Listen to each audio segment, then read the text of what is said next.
My dear friends, as we come to almost the end of our Paschal celebrations in the Lord, as we celebrated the Passion, Death, and Resurrection, the culmination of all that is found in the Feast of the Ascension. But for most of us, we don't really understand what its real deep theological significance is. The reason for that is when I sometimes visit schools, especially the bigger classes like grade 10s, and I ask them, you know what we celebrate this Sunday? And they said, oh, Jesus goes up. And for most of us, we don't really understand the significance of Jesus entering into heaven. Because for most of us, we find it difficult to fathom the difference between heaven and earth. I suppose it may be because we are at times quite influenced by the Platonic ideas of there is a dichotomy between heaven and earth. And therefore we don't see it as something that is part and parcel of our lives. As we heard in today's first reading taken from the Acts of the Apostles, he says, he was lifted up and they looked on. Now, for most of us, we see this as Christ being lifted up, a vertical takeoff, more or less, and that Christ is somewhere up there in the sky or in the stars. Because for most of us, from the time we are quite young, we have not really understood the theological significance of this celebration. So therefore, today, bear with me as I try to help you out to understand a little bit about the deep theology of this celebration.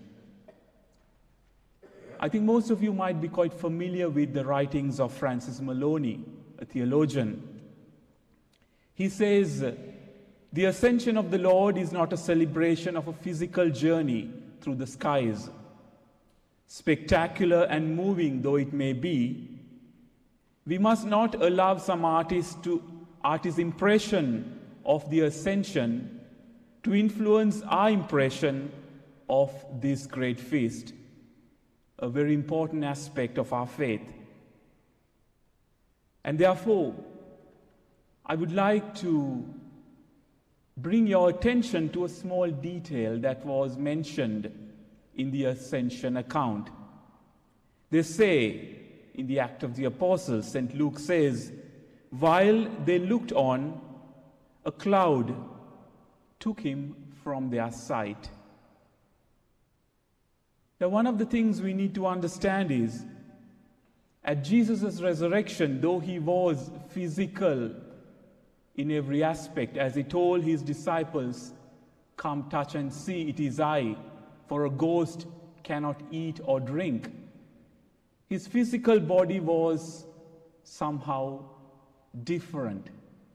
He was able to pass through locked doors. He was able to manifest himself in various places. And therefore, the transfigured, new resurrected body was something that we as human beings cannot even comprehend. And then the aspect of the cloud. Now, the cloud is a great symbol within the Old Testament that presents as the presence of God. It is a meeting place between heaven and earth. We see it in the book of Exodus. As Moses enters the tent of meetings, it says, a heavy cloud filled it, and the glory of the Lord is shown around this tent of meetings. We see that also in the first book of Kings, when Solomon made the temple of Jerusalem and he enthroned the Ark of the Covenant in the Holy of Holies. It says, now the priest, I quote, verse 8 of the first book of Kings, chapter 8, sorry. It says, "Now when the priests came out of the holy place, the cloud filled the temple of the Lord, and the priests could not stay or perform their duties." Therefore, for us, when we reflect on the ascension, it is not just of a physical going up, as we say, up, up, and away, but it is a meeting of the divine and human natures together in the image of a cloud. And through it, the Lord brings our own frail humanity, which was Christ took on and offered once for all to God as a sacrifice pleasing to him. Pope Benedict XVI of happy memory says, Jesus' journey is not a journey into the stars, but an entry into the mystery of God. It invokes a different kind of being.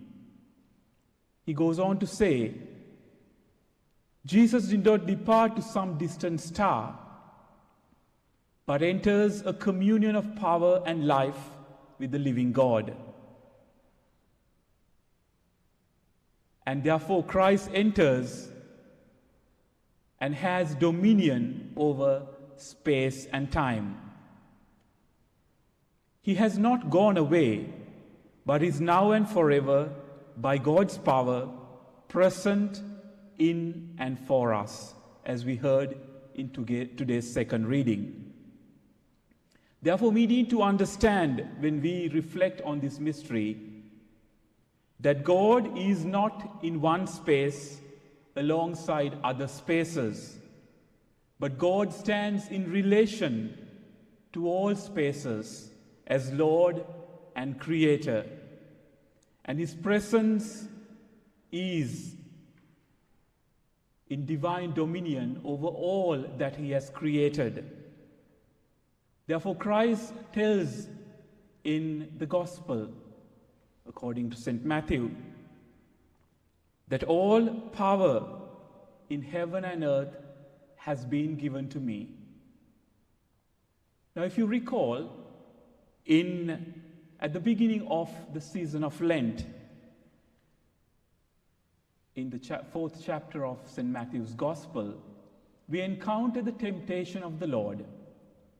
And one of the three temptations of Jesus is, we see Satan taking Jesus over to a high mountain and showing all the kingdoms of the earth. And he says, all this is mine.